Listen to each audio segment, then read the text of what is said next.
Hey solos. So I went to Walt Disney World all by myself this April, and things did not go as planned. Am I bummed about it? So, a little spoiler, not really, because I actually just kept my own guiding star for what the trip was about in mind, and that allowed me to accommodate myself accordingly and still have a magical Disney time. And I want to tell you all about it. Everyone, it is Samantha. Olaf may not know who Samantha is, but now you do, and welcome to Disney Solo Magic. It is the number one podcast for solo travel to Disney World, and we are in our third year.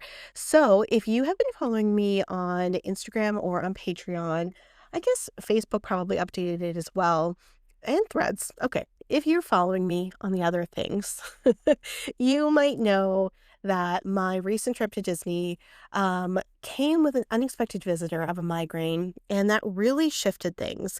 And even though I wanted to go, and that was the thing that I was the most upset about. Well, that and my outfit, but that I couldn't get flower and garden content for you because I really couldn't do that on this particular trip.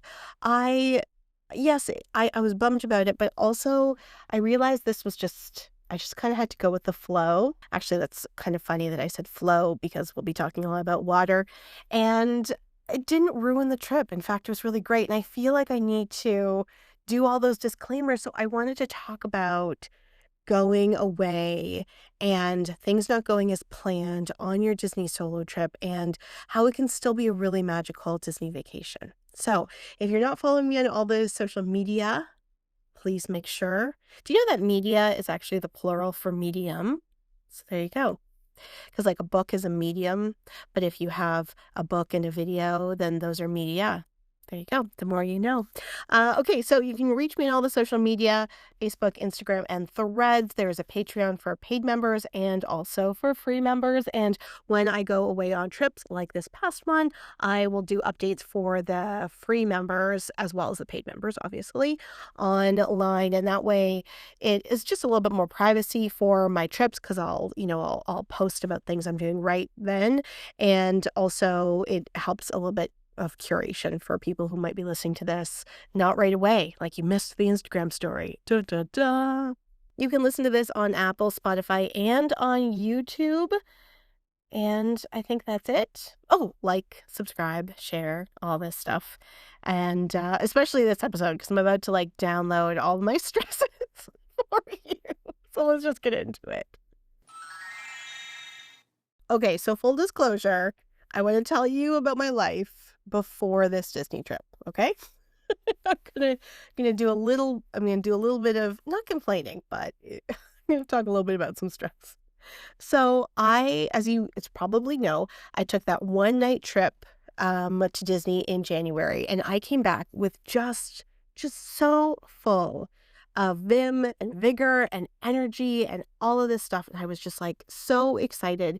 And this research project on Disney and politics, that anyway, the research project on Disney and politics that I had been kind of sitting on, I decided let's just go for it. Plus, it was going to be the anniversary of the podcast on April the 1st. And so I wanted to do all these fun panels and other kinds of things to demonstrate this beautiful community of Disney solo magic podcast listeners and friends of the podcast and all of that stuff. And also, I have my regular 9 to 5 job, and there were some new projects put in place that some of them are a little bit more urgent than others, and some of them took more time than expected in others, but all good. And so that is how we were moving into February, which is great. Busy. I'm usually a busy gal to begin with, but all good. Usually, when I look back at my history of things, I usually have about 3 things on the go. So, they were my 3 things: the podcast, the research project, and my regular work. And then, if you have been listening, I've mentioned that I was working on a book related to history education, which is my non-Disney life generally. And I had submitted the manuscript to the publisher. It was an academic publisher in the beginning of December. And how academic publishing works, if you don't know, is that it's not just like accepted or not accepted or a contract or not a contract. Like, you're not doing this for money. What happens is it gets sent to peers, like other academics, and they read it and they make recommendations about whether or not it should be published or not, and some recommendations if revisions need to be made. So with my first book, it took 6 months between when I submitted it to when I got the revision or the peer review reports. And that was because somebody lost it and then they didn't send it to the right people, and there were all these things. So in my mind, I would still be engaged with academic scholarship because I'd be working on the Disney research project, and I expected to hear from my editor at the academic press at the end of the summer. I expected to kind of work on the Disney research project from now through the summer, and then in the fall I pick up this book again, which, I mean, I love you all. I'm actually really excited about the Disney research, but this book is the type of thing that I would like on my headstone, which is funny because it's about ghosts. But then in mid-February, I hear from my editor that the reviewers came back, got 3 peer reviews, and they were very good, which is really nice. 2 said really no changes had to be made, or maybe here's a couple changes here or there. And then one person said yeah, it's good, but she doesn't do this particular academic thing. And I want to say he was right. And so he's like, I think if the work to be, extra good, extra good, extra good, then she should be doing this a lot more. And he is right, but also I found it very triggering for my own stories and stuff like that. So when I had the meeting with the editor, I said, okay, well, I guess I'll give you this back in June. And she's like, well, there isn't really a lot of work here. Can't you get it to me right away? And I'm looking at my calendar of all of the Disney research and Disney podcast interviews that I had already scheduled, and then my 9 to 5 job, right? But I was like, sure, sure, I can have it to you. And then I was thinking of this trip that I had booked, and I was like, I can have it. The goal is to have it to you by April the 13th, because that was when I was going away. And I had, with the first revision of the manuscript, I sent it to her and then went on my Disney trip in December. And so this one, I thought that'd be kind of a nice bookend. So that was my goal. But I'm looking at my calendar of what March looked like. And so basically, from March until mid-April when I went on the trip, not only did I work my 9 to 5, although I know a lot of people have very strict 9 to 5s and all that stuff, and I work for, I don't, it's not super constraining to me. That's why I'm able to do other projects. So between March and the time that I left on the trip, I had my 9 to 5, and then in the evenings I would do between 2 to 6 hours of Disney interviews a night between the research project and the podcast interviews of all the panels and everything, plus all that scheduling. And then on the days I didn't have Disney interviews, I would work on the book manuscript, which should be really straightforward. But again, every time I wrote a sentence that was the correct changes, I hope you don't mind this rant, by the way, this little ramble, that was the correct change, I also was like, who do you think they are doing this? Blah, blah, blah, blah, blah, blah, blah, blah, blah, blah, blah, blah. And so it was very stressful. And then on the weekends, because I'm a night owl, I would, on Fridays, I would start working on the manuscript from 10 p.m. I would usually work until 2 or 3 in the morning. And then I would wake up at noon and basically work from noon until 2 or 3 in the morning again. And a couple breaks here and there, but they're not my mind is still at work, you know? And that was all of March and April, let alone 3 family birthdays plus Easter, so that was family stuff. And then my mom was coming back from 3 months in Europe, so it was a lot. And I had a great deal, and I really like All-Star Sports, and I was really excited for that, but then I just started thinking, like, what I really need is just some time in a pool just to, like, relax and float because my body was so, so tense. Like, you should hear what is coming, you know what I mean? My body was so tense. My left shoulder, I use the most with my left hand even though I'm right-handed. My left shoulder felt like it was up and forward by, like, 2, 3 inches. You know, I I I was feeling it. I was feeling it. I was feeling it a lot. So I decided to upgrade my hotel from All-Star Sports, which I was totally into, to Caribbean Beach. And the reason why is because I like a quiet pool. And the pool at All-Star Sports was going to be closed, but those value resort pools aren't really for relaxing, right? They're for families and like, that's great. But I really just wanted to relax. And I love the quiet pools at the moderate resorts. So you can get at Coronado, Port Orleans, Riverside, and at Caribbean Beach. Not only do they have a main pool with a water slide, there are, I think, 4 to 5 quiet pools in the, like, blocks of rooms that are available, and they don't have lifeguards, and there are usually fewer children because the children and the families go to the water slide pools, and I just was like, you know what? Go stay at a resort where you can swim, you know? And so that was what I decided to do. I upgraded the hotel and um I was very happy about it. I haven't been to Caribbean Beach in like since 2021 because with a Skyliner, it's often really hard to get a room there and it'll be a lot more expensive, but it wasn't like, it was cheaper than Riverside, which I really like for their quiet pools, and I don't really like Coronado.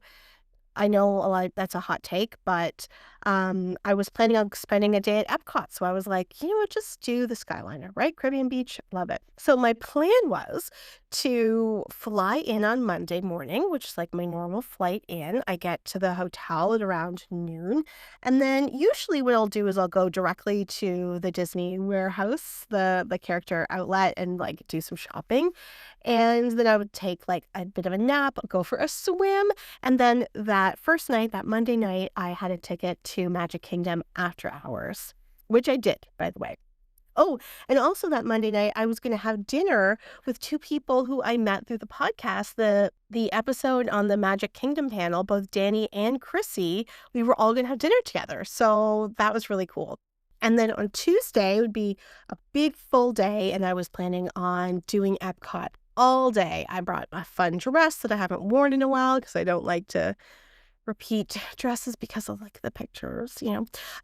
But I brought a dress I haven't worn in a while, and I was just, like, so excited, and I had my list of foods to try from Patreon. Oh my god, like, that was really tough to not be able to do like, to try that. I was gonna meet up with a couple people from the podcast at Epcot. I was really looking forward to that, and I also thought, "Oh, because I'll have the Skyliner that I can do a couple hours, go back, take a break on the Skyliner, and then go back in the evening." I was so excited. And then on the Wednesday, I would be flying out at 9 p.m. Again, that's like my normal time. So the idea was to try and do the walk-up tea. If you remember that episode that I did about like Disney dining reservations and like ways to not stress about them when you're going solo. One of the things was to try to do walk-ups and to, like, be okay if you don't get it, but at least you're trying that way. So I was gonna do the walk-up for the tea, and then if I didn't get a chance to do the tea, Then I was going to go to Animal Kingdom Lodge and see a friend of the podcast and have dinner there. If I did do the tea, then I probably would have had enough food, and then I don't know, I was maybe go to Disney Springs or whatever. So that was the trip, and it was great. I was really looking forward to it and everything. And then I didn't do most of that stuff. I didn't do anything I'd planned on Tuesday or Wednesday. So Monday, I got to the hotel and I was like, I don't really want to go to the character warehouse, which is surprising. That should have been a signal. But I was like, that just seems like a lot of effort this time. Again, bit of a signal. Should I talk about the room? No, I'll talk about the room in a second. But I did the after hours and it was great, and I recorded an episode. So I recorded an episode about after hours. That is going to go up in like June because there's a lot of after hours events through the summer, because it does make a lot of sense in the summer, because there's no sun. So feel free, like, be excited, because I recorded during the event, like walking around, because I know you all like those episodes. So look for that episode in June. But for paid Patreon members, that episode is already up, so you can listen to it early if you're a paid Patreon member. And if you can also get like a free 1-week membership. And if you didn't want to become a member but you want to listen to it early, Patreon gave me this like option where you can like pay for just like listening to that, which seems kind of weird, but if you want to listen to it early, that option's available. But it's in the schedule for June. There was just so many things already scheduled that I couldn't put it any earlier. But for those Patreon members that had questions and all that stuff, I wanted to make sure that that was up. So I did the after hours event, and also, I will say a little bit more about that in this episode. And I got back to the hotel at like 1:48, which I really, really want to protect this experience, because you might be like, oh, well, that's why she got sick. No, I go to bed at 1:48 most nights.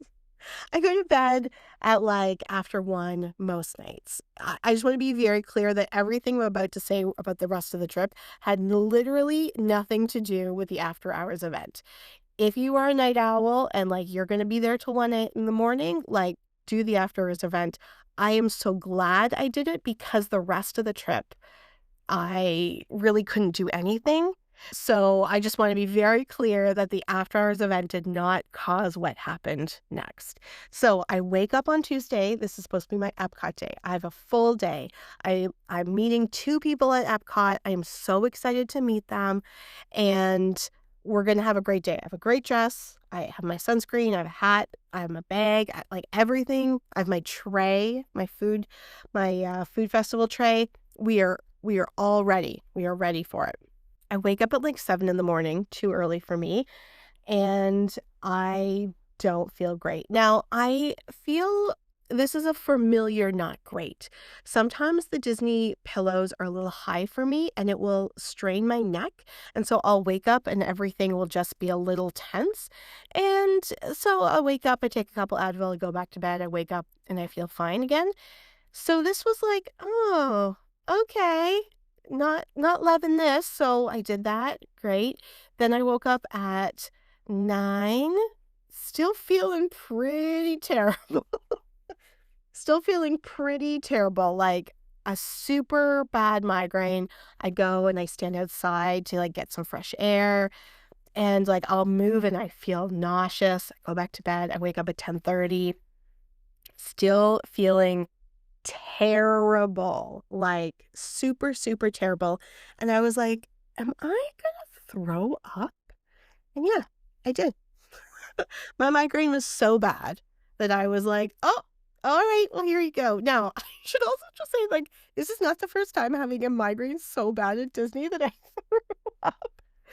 Oh my God. And it was like, because I hydrated well. So it was all just like water. Like, it was just my body responding. It wasn't like again, it wasn't because I ate popcorn and Mickey bars at the after hours of evening. It was my body. And so I get sick and I go back to bed and I wake up at noon and I was like, I cannot go to Epcot today, because like, I mean, that day that I went to Epcot for that one day, I left my hotel at 11. I didn't think it would be a huge deal if I felt better to get to Epcot for like 1 p.m. But I felt so terrible. And so I was like, okay, well, I can't go to Epcot. Like, no, I can't go to Epcot. So I put on my bathing suit and I walked over to the pool. And that's again why I want to tell you about the room, but I'll come back to that. And I ate a little something because, again, it was just my body responding. It wasn't like my stomach itself. I ate something which was good. And then I just like got in the pool. And I went from the pool to the hammock, from the pool to the hammock, from the pool to the hammock for the whole afternoon. And I had texted one of the people I was going to meet saying, like, I could, I'll probably be fine after a nap and some resting. Like, I could definitely meet up at Disney Springs. And then I was like, I took another nap and I thought, no, like, I'm just not feeling well. And why am I pushing myself? The other thing is, like, there's so often when well, maybe not you, maybe it's just me, when I'm at the resorts and I'm like, there's so many things that I could do at this hotel. Like, next time when I'm less busy, I will go and do this, or I'll go and do this, or I'll check this out, or I'll see if this works. And every trip, I say the same thing. It's never less busy. There's never this, there's never that. And one of the things I thought when I was bobbing in the pool, because I was at Caribbean Beach, is if I'm not up to go to Disney Springs tonight, what I could do is just like walk over to Riviera because it's connected and try the lounge at Topolino's Terrace because that's a tip that I've given. Like, regarding the reservations, because I couldn't get a reservation. I wouldn't have tried to get a reservation because I wasn't feeling well, but I already knew that those reservations weren't going to be available. And just like try going to the lounge to see if you can just get something. And I thought, if I'm not feeling well by the time I get there, I can just have something small. I can just see the view, and then I'm so relatively close to getting back to my room. It's not a huge deal. And so that's what I did. I was gonna, like shower and do this, blah, blah, blah, blah, blah. And I'm like, no, don't push yourself. So I went and I put on one of the dresses that I brought, and I just had a nice, slow, relaxing walk from my hotel, my room to Topolino's Terrace. And it was like so beautiful. Again, I took some pictures and the light was so gorgeous, and I got to Riviera, went up to Topolino's Terrace, and there's like all of these people waiting in line for their reservations, a ton of families, a ton of this, a ton of that. And I just went up to the desk and I said, "Hey, is there like seating for one in the lounge?" And she's like, "Oh yeah, there's bar seating, there's high top seating, and there's like more lounge seating. Just go in. It's first comes, first serve, but it's a full menu. So whatever you want, go and check it out." And I go over to the lounge at Topolino's Terrace, and it's empty. I mean, it wasn't empty, but it was pretty empty. So again, solos, please walk up to these restaurants and go and see if you can eat at the bar or the lounge. Like, don't worry about a reservation sometimes. Like, it was amazing. So I sat in this one location and the server comes up to me and she's like, there's a spot by the window. Would you prefer that? And I didn't notice it because, yes, I always prefer a spot by the window, but I hadn't noticed it because the blinds were closed, because the way Topolino's Terrace faces, like, it was full direct sunlight for the afternoon into the evening, and so it was very intense with at 7 p.m. with the sun going down. So I was like, yeah, no problem. So I get this great table. I have my book. Oh yeah, because I was in the pool reading. Like, I read a whole Agatha Christie novel in the pool. Like, amazing. So I am by the window, even though I can't see out. And I was like, well, you know what? I'm comfortable. I don't feel sick. I did not feel well, but it's not like I felt like my stomach was, whatever. And my body still hurt from this migraine that was really just like a trigger headache of my whole body. Oh my God. You either love this episode or you're like, get to the point. So I hope you like it. So I was feeling like 72%. Like, I really wasn't feeling myself, but I wasn't feeling so terrible I had to leave. And I was like, yeah, I'm hungry. I could eat. And so I was at Topolino's Terrace from 7:10 until like quarter to 10 p.m. Yes, the service was a little slow, but I'm actually not complaining about that because I was slow. Like, I was not in any rush, and so it was perfect. I ordered a delicious appetizer, like, so amazing.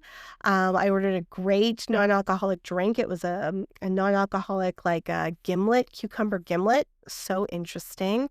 While I was waiting for my entree, the server was like, "You can go out on the terrace," Topolino's terrace, and see the sunset from there. It's so beautiful. And she also said, "You're gonna be able to see the fireworks here at 9 p.m. from Epcot." And that, like, when she was sitting me at, 7:10, I thought to myself, "Well, I probably won't be here at 9." But then I'm like, "Why not? Like, where am I going?" So I went and stood on the terrace while the sun was setting, and then when the sun had set some more, I asked her if she could open the blinds, and she said, "Yeah, like 2 minutes. That's when they're scheduled to move." And then the blinds opened, and I literally my eyes, like, teared up because of what a beautiful vista. This end of the sunset over the Riviera, over Caribbean Beach. You could see Tower of Terror, you could see Batu, you could see Expedition Everest. Like, my eyes just teared up, and I just thought, Disney solo magic. Like, no, I didn't spend the day at Epcot, but, like, look at what is available. Like, look at what is available to you. My entree came, I took a couple bites, and I was like, "Oh my god, this is so delicious," and she's like, "How is it?" And I said, "It's delicious, but, like, the fish is a little salty." Like, you could tell you could tell the kitchen. A friend of mine, like, hates it when I complain, and he's like, "I also, you give them feedback, like, you're just trying to help." And I'm like, "I am trying to help. It was too salty." And so she had said, "Well, do you want me to see if they can do anything about that?" And I'm like, "Oh, that seems like such a waste." And she's like, "Well, let me just check." So I said, "Sure. Okay, great." So she comes back from the kitchen, and she said, "Great, they're gonna just make you a whole new one, but you'll have to wait again." And the second one came, like, 30 minutes later, and it was so delicious, and I got to eat it all, and I thought to myself, "You know what? I especially with how, like, weird my body was feeling at that time, I would not have been able to finish all of that the first fish. It was just too salty, and then here was this other just delicious piece of fish that, like, it literally had no salt on it. I could just taste so much of it. And it's funny because there's a friend of the podcast who's actually in Toronto during this whole trip, and she was, like, talking on Threads about how none of the food that she had on her trip was seasoned at all. And I'm like, "Actually, Americans, you might just be used to too much salt." And my entree was just delicious. It was so good, and, like, when's the last time I had, like, basically a five-star meal, like, amazing. And then, again, I'm like, "Oh, I don't really know if I wanna have dessert." But then the waitress was so wonderful, cast members were so wonderful, she got a cast compliment, and I had chocolate cake, and, I mean, I was, like, there sitting by myself, I'm, like, sitting right by the bar, so all the cast members would, all the other servers would, like, see me as they walk by to get their drinks and say hello and all that stuff, and it just was so wonderful, so loved. It was so, so wonderful. And here I was, like, my body is out of, like, sorts, and my head is out of sorts, I'm not feeling myself, but I had this delicious, like, three-course meal, very expensive, very, like, long, right? Like, 2.5-hour dinner. It was amazing. It was just an amazing experience, and I just felt so privileged to be able to have it, and, like, where else but at Disney could that happen? I mean, I guess it could happen other places, but the risk was so low, right? I could go back to my hotel, like, all of these things.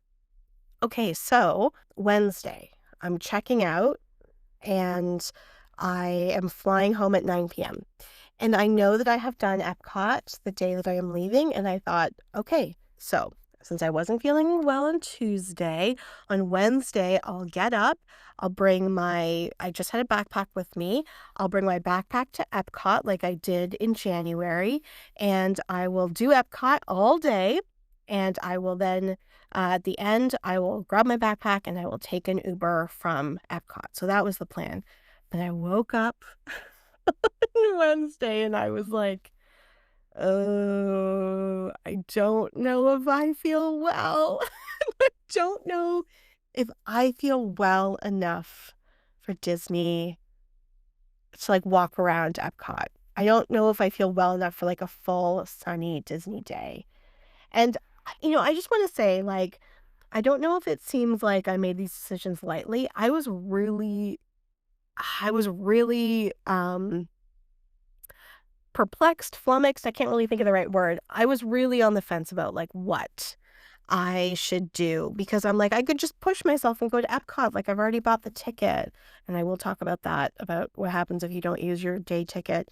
Um, I don't know what to do, and also I felt like, I really want to get that content for you about the Flower and Garden Festival, and the Flower and Garden Festival, it's my favorite festival, like, ugh. So I asked a friend, and he was like, "Just take it easy. Just go bob in a pool." And when I read that, I thought, "That's actually really what I want to do. I really want to bob in a pool." That's why I picked this hotel to bob in a pool. Now, was a little bit more difficult for me to make this decision because I was checking out. So, like, what am I gonna wear? What's gonna go in the suitcase that goes with Bell Services? What am I gonna take with me?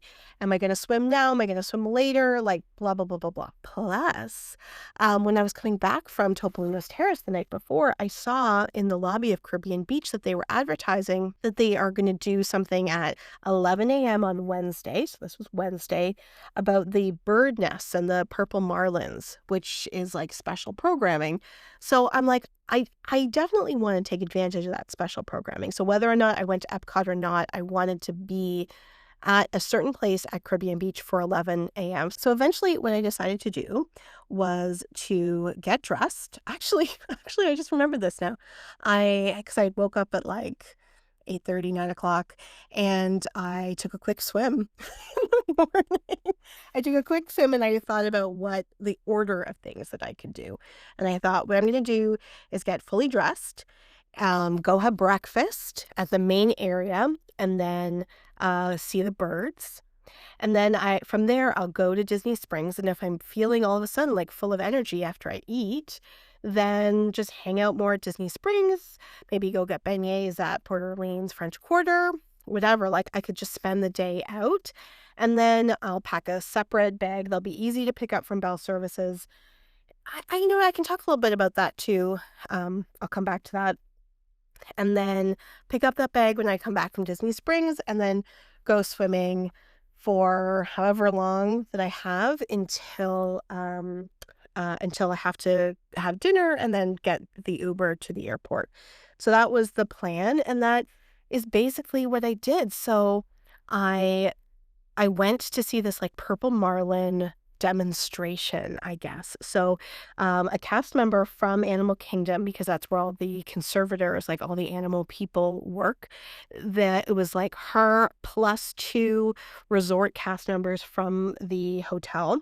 They went and they, like, bring the nests down, like those, houses that they have. They have them at Epcot, they have them at Saratoga Springs, and they have them at Caribbean Beach. They bring them down. It's nothing formal, like, they're not they'll talk to you, like, they'll talk and provide information, but it's not like a special, you have to be there exactly at 11 a.m. because that's when, slide 1 starts, and then you know what I mean? Like, it's a very much people were coming and going during the whole thing. So, they brought the birds down, and then they checked every single one, and they said, "You can come as close as you want, and you can ask questions and all this stuff," and, Disney cast members are great, so they filled up a lot of the space and telling information, and I I learned so much, and I took some videos, and it was so great. And then they're like, "We have this other nest over here. You can come with us there, or you can leave." And so a lot of people left at that point. I would say there was like, in total, maybe 8 of us, 2 kids, mainly adults. And then we went to the next one, and she's like, "There might be some baby birds in this one," and there were. And speaking of things that I cried about, I was like, "Thank you so much for allowing us to have this opportunity to see these birds and their nests." Like, oh my god, like, where? Like, where and when can you see this? You know what I mean? It was so amazing and so magical, and I was, like, the last one to leave because of course I was. They're like, "Thanks for all your questions." I was like, "Oh, I got questions, all right." And, it was just so magical, and again, this is one of those things where I'm like, "Oh, well, on this other trip or whatever, I'll make time to go do this," and then you never do, and, uh because I couldn't do other things, I made the time to do this, and it was just so magical. And again, like, I made a little video, put on Patreon, that I was like, there's so many things that I have been able to do for the first time at Disney, like see baby birds in a nest, right? Like, that's amazing. See deer in the wild, see bats in the wild, like, amazing. So then I went to Disney Springs and I was really like not super interested in merchandise, and that was like, "Oh, it's because 'cause you're not feeling well." Because I don't know, sometimes I feel like I'm gaslighting myself that I'm not really sick. It's so disgusting. Um, but I was like, "Samantha, you're in your body, like, don't you know you're sick?" And then I went and had lunch at Earl's Sandwich, just a good basic, and I as I sat down, I thought, I'm so excited to sit down. I can't wait to sit down, and thought, "Ah, that is the sign that I need to remind myself that it was great that I am not at Epcot." Because at Epcot, it's walking, it's this, it's that, it's socializing, and, like, I looked so cute, like, I was really bummed I got to, like, waste that dress, but I'll wear it again, don't worry. But I was just so happy to sit down, and I was like, "Yes, yeah, this is like I'm so glad I'm not at Epcot." I then went to Swirls on the Water where they have, like, different Dole Whip, and I had a Dole Whip sampler, which was delicious, and I just again, because my energy level was so, like, mid, that I just, like, sat there or stood there or facing out onto the water, eating the different Dole Whip and being like, this just feels so magical to be able to have this while also not feeling well. I then thought that, like, after eating lunch and after having ice cream, that I would be in the mood to shop more, and I was like, "Nope, I just wanna go back to swim." So, I went back to the hotel, and I got my bathing suit, I changed into my bathing suit, I got in the pool, and I just kinda bobbed around there until I met up with a friend of the podcast and had, like, a appetizer, like a pre-dinner, and then I got dressed and I had dinner at the hotel and called an Uber and went home, and it was, oh, and while I was at the pool, because every time I was in the water, again, you either love this or you hate this, and I apologize if you hate this. Every time I was in the water, I would, like, try to stretch out my back and try to stretch out my neck and my shoulder because my body was so tense, but I did it too much, so I was at the pool, and I bent down to put my shoes on, and I threw my back out. So as I'm recording this, it's the day after my trip, and I have been limping around the apartment all day. I have, like, heat packs on my back. I'm popping Advil because I threw my back out, putting my shoes on after the pool. Oh my god. Okay, so did I have a terrible time? No, I had a wonderful time. No, I had a wonderful time, and the reason why I'm giving you all these details is because, well, I guess for a couple reasons. One, I want you to see that it's not like it was super easy, and, like, all the different things that I was thinking about and that was going on with me for this trip to get to a place where I could be like, "But I actually had a really wonderful time." Because I had a goal for this trip. I had multiple goals. When I first booked the trip, the multiple goals was to go to the Flower and Garden Festival and to get content for you, because I know how much you like the episodes where I'm, like, walking around the parks, so I really wanted to do those things for you. I wanted to create content, I wanted to go try the food at the Flower and Garden Festivals, like, that was my main goal. But as I got closer to the trip, with all those stresses, I realized that I would be really upset if I came back from the trip and I didn't feel in some way a little bit more relaxed and a little bit more taken care of. Because from the time I booked it to the time I changed the hotel, so much had happened that I knew that I needed to take care of myself. And my body needed that too. It kept giving me all those signals, day 2 and 3, that is what we were here to do.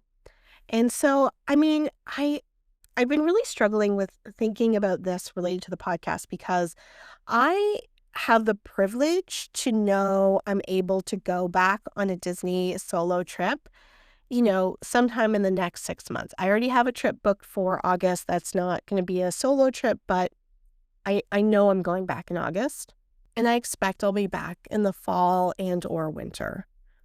Not everyone who's booking a solo trip has that privilege to be able to be like, yeah, I know, yeah, I'll be back in 6 months. And I don't necessarily mean like the financial privilege of it, because we don't look at our credit cards after the trip. What I mean is like having space in your life to be able to go on a solo trip. Or yes, the financial privilege, like maybe you've been saving up and it's going to be this one big trip, like all this stuff. So I know I'll be back, so that definitely helped for sure. But when I was at a crossroads of like, what am I going to do? Like, I'm not feeling well, but, I kept in mind that I can engender Disney solo magic because I am at Disney World, whether or not I am at Epcot for that day or not. And I just kept that in my crosshairs. Like, the goal for the trip was supposed to be content creation. I did actually get content at the after hours event. And so the other goal that is a lot more imminent is that I needed to relax and take care of myself because I had been so stressed and so immobile for the last 6 weeks because I was like literally at my desk. I mean, I have a standing desk, so I would be up and down, but like I was in that one area of my apartment the most. So rather than resist what my body was telling me, and I want to say, like, it's not like this was easy. I was resisting a lot, but rather than resist in a way that would have broken me more, because like my sister and I just like joke about me being a delicate little flower sometimes, rather than resist what my body was telling me, I was like, this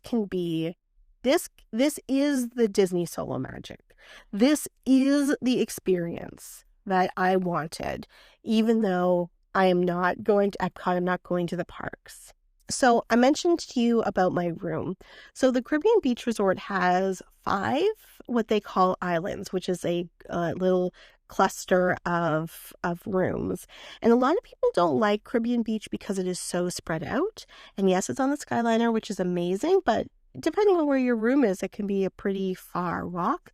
And I saw, quite a few parents with strollers and all that, just like racing to the Skyliner. And I'm like, yeah, for a lot of people, this would be too spread apart. I am just one person. I'm just dealing with myself. So I don't mind that element of Caribbean Beach. For 4 of the islands, what they call islands, which are these cluster of hotels, they are basically in a little circle. But there's one cluster of hotels, one island, that is a little further away from all of them. And it's actually on the other side of a bridge. So if you look at a map, it's like a little tail, and it really seems like you are far away from everything.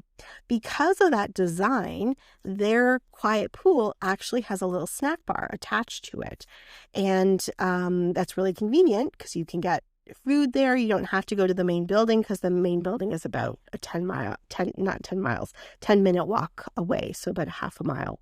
Now, when you are checking in online, you can put in a couple different requests. You can request something like close to the Skyliner, on a higher floor, on the ground floor. You can even request an island. Now, it's a drop-down menu of options, and this is the case with all of the hotels, by the way. There's a drop-down menu of options, and so you can put those requests in, and it will also say, prioritize my room ready earlier rather than later, like prioritize my room ready earlier versus any of these requests. So sometimes I click that, sometimes I don't. So what I had requested is a higher floor because as a woman, I don't like to be on the first floor of any hotel. And I put higher floor and close to the Skyliner. But when I go to check into my hotel, I will always go up and I will say to them, because this is my number one preference. I don't care about anything else. My number one preference is I do not want to be facing a parking lot. Absolutely 100% I do not want to be facing a parking lot. It is no parking lot view, no first floor, and then anything else. So when I got to the hotel, that's what I did. And he said to me, the cast member was like, okay, well, we have this room available right now. This is where it is, blah, blah, blah. So I was like, okay, as long as it doesn't face the parking lot, I'm totally fine with it. And when he showed me where the room was, it was in Trinidad, which is the island cluster of rooms that is over the bridge, which is a little further. And he's like, but you're close to the Skyliner and all that stuff. So I was like, okay, great. And I did think, it might be a little far or whatever. But actually, it was amazing that I was there because I was close to the pool where they had the little pool bar, which meant for these 2 days where I wasn't feeling well, I didn't have to go and schlep to the other side of the hotel. I was right there to be able to eat. Like I just put my bathing suit on and just walked over, and it's like a 2-minute walk. And I just felt like I was walking back to my hotel room after getting something to eat. And I again, see, there's so many experiences of me crying at Disney this particular trip. And I just was overwhelmed with gratitude for the placement of this particular room, that I could have like a fully all-inclusive experience essentially because I was so close to, I was in this one little island that was close to this, the snack bar. I also was very close to the Skyliner, and I didn't even take it this whole trip, but it's fine. I wanted to tell someone how thankful I was to be in this particular room, but he didn't do it. Like, he didn't assign me that because of everything I was talking about. It was just a room not facing the parking lot that was available. And so there was no one really to thank. So I just kept expressing gratitude to the Disney gods. Also, it was the furthest away from the Riviera. So that's why it was like that first night. It's a nice walk there. It's just under a mile, I would guess. It's a nice walk there, but if I'm not feeling well, I can take the Skyliner back because Caribbean Beach has one stop and then the other stop is Riviera, but basically it's like 2 stops at the Caribbean Beach. So I could have gotten on the quote unquote Riviera stop that just took me that, mile or whatever, 3/4 of a mile to the other stop, and I would have been closer to being to my hotel room. I didn't use it again because it was a nice walk, and it was a long enough walk to appreciate the evening and the sunset and but it wasn't so long that I felt like I was struggling. Now, I also want to say something about bell services. I actually had talked to a woman in the pool, and she didn't know any of this. So I thought it was common knowledge, but maybe it's not. So when you checkout time's at 11, you can leave your bags with bell services. Also, when you check in, you can also leave your bags at bell services if your room is not ready. But again, if you go up to a cast member, I will always say, I know my room is not ready, but I just wanted to see if anything was available that didn't face the parking lot.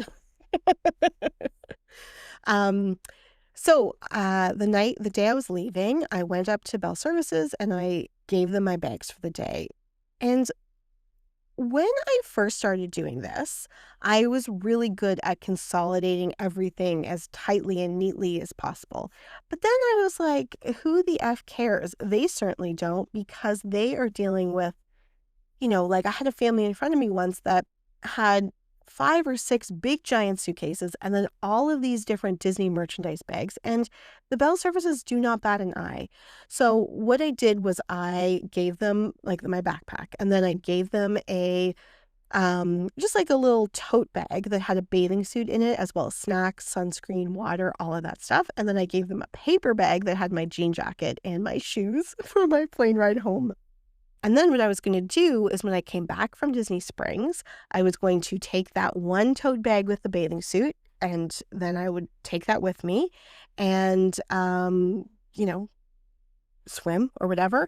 And then when I'm ready to change, I'll go and get everything else. Like, so, I mean, you don't want to take advantage of it, but you can go and pick something up and then come back.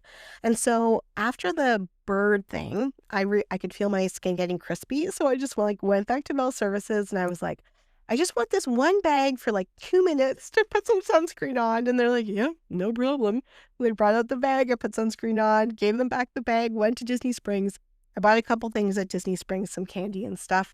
And as I came back, I'm like, okay, I have 3 bags with you. I want the pink bag with my bathing suit, but you can take this merchandise bag. We're just switching.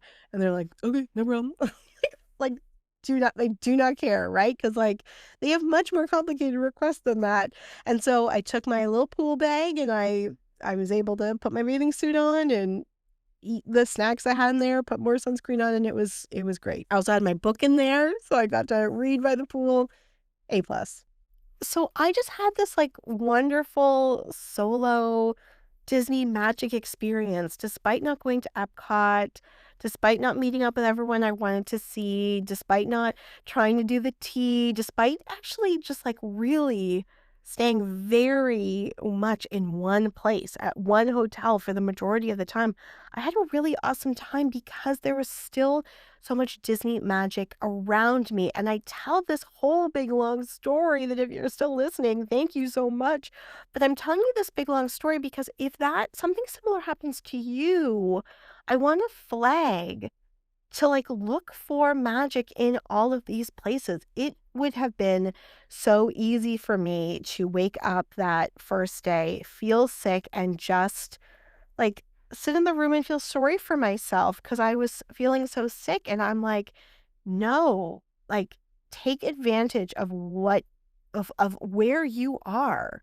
Like take advantage of the fact that you're 5 minutes away from a quiet pool and a hammock and like, just go and take advantage of that. One time when I woke up with one of these headaches, actually, I did throw up then too. I went to the quiet pool. This was at Port Orleans Riverside. I went to the quiet pool by my room, and I actually napped on the chair there. Like, this was in the morning, so there wasn't anybody around, and I napped outside in the fresh air because I thought that that would help. Would I do that at, like, a Marriott? No, never, you know? And I also was thinking because I would just, like, leave my hotel room in my bathing suit and just get to the pool and swim and then just, like, walk back. I didn't have a cover up or anything. And so I'm gonna do an episode about, like, body image in Disney too. I was thinking about that a lot. But I would never at another hotel just be like, I'm just gonna casually walk around in my bathing suit all through the hotel, order tacos, order tacos, and like walk back to the room. Like, no, but at Disney it was much easier. Oh, I should say so because I wasn't sure if I was like feeling well. I ordered just kids meals from this little snack bar by the pool. And with a kids meal, it comes with 2 sides and a drink. And so I would usually get the fruit. That's what I do normally, and a bottle of water. But I had also the day before had ordered tacos, and like came with this rice because it was the grown-up version, so it came with rice. So the first time I ordered the kids tacos, I said, can it come with rice rather than the fries or the whatever or the fruit? And the guy was like, no. And I said, oh, okay. Also, I just like knew he wasn't right, but whatever. Look, you don't need to push your luck. So I was like, okay, no problem. Like the fruit is great. Thank you. But then I ordered the same kids meal a couple hours later. I had a different cast member, one who pixie dusted me a cupcake the day before, like so great. He was like so talkative and so keen to help. So I said to him, rather than the fruit or the fries, could I have the rice? And he was like, oh, let me check. And he goes back, he's like, yeah, yeah, we can do that. And in my head, I'm like, I know, of course you could do it. So again, like I I'm, like, asking for things that I want, right? Like, I'm in an environment in which I already know, like, it's safe to be kinda sick.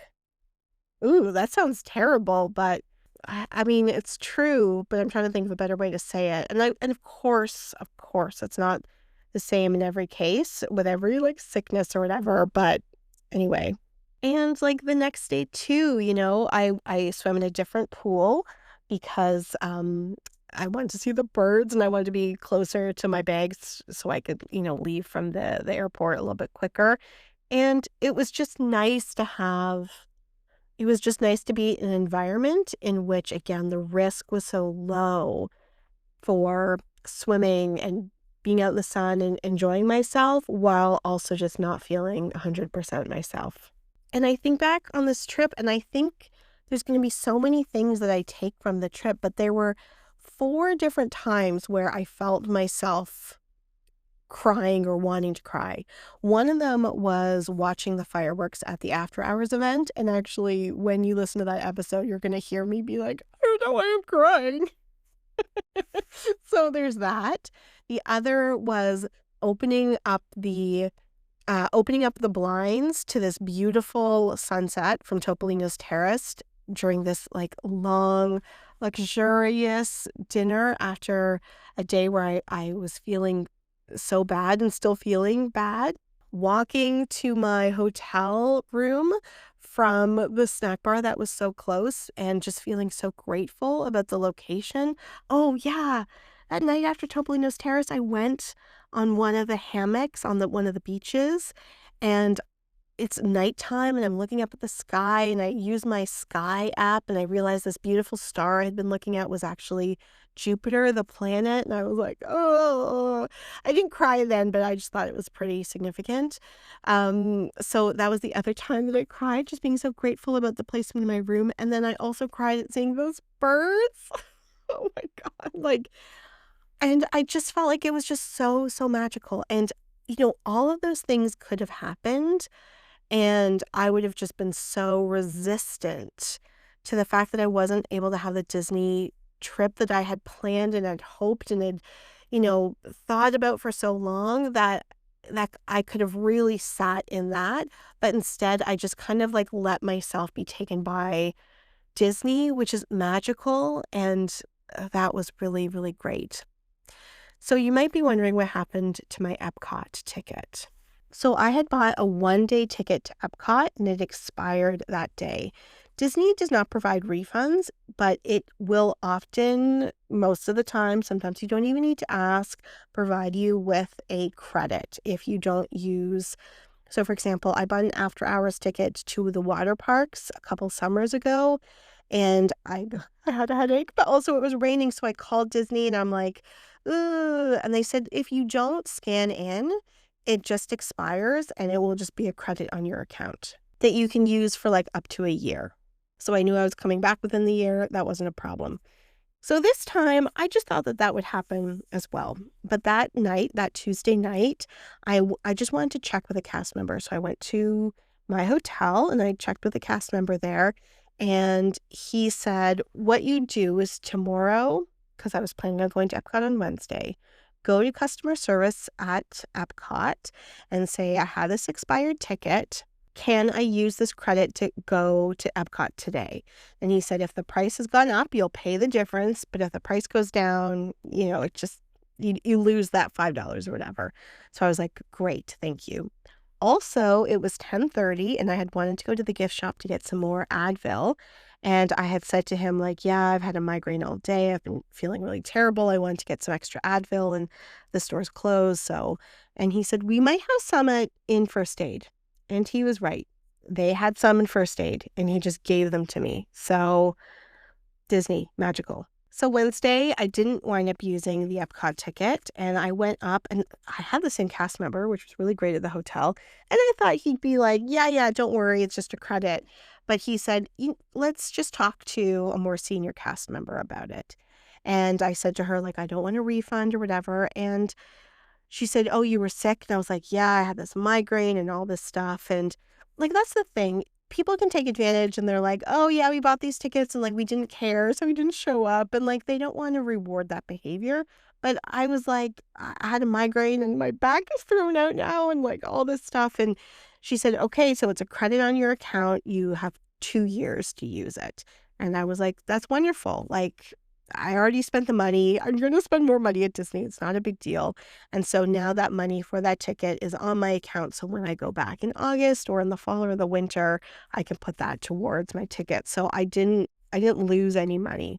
And I was actually really happy that if I had gone to Epcot but could really only do a couple hours and I threw my back foot at Epcot, like I would have thrown the money away. So knowing that I was able to use it as a credit, or that I could probably use it as a credit, I'm glad I made that decision.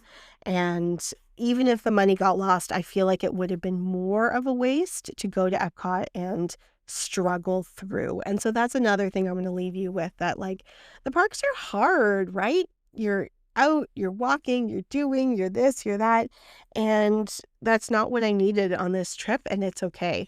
That's one of the things I'll talk about in the After Hours episode as well. Like, yes, I didn't need to struggle with the heat, but it's still like a lot of walking. It's still a ton of walking. And you're still like, worried about the time and getting to all the rides. Like, it's not like it's a lot easier. Disney can be really like hard on your body. And if your body is looking for something else for that trip, it's your solo trip. You do you, bibbity bobbity boo. And what I needed was some like cradled flow, magical time in a pool and Caribbean beach. Just like it was really great. It felt really great. So I hope you loved this big long story. I'm so sorry that I wasn't able to get food and garden, flower and garden content for you.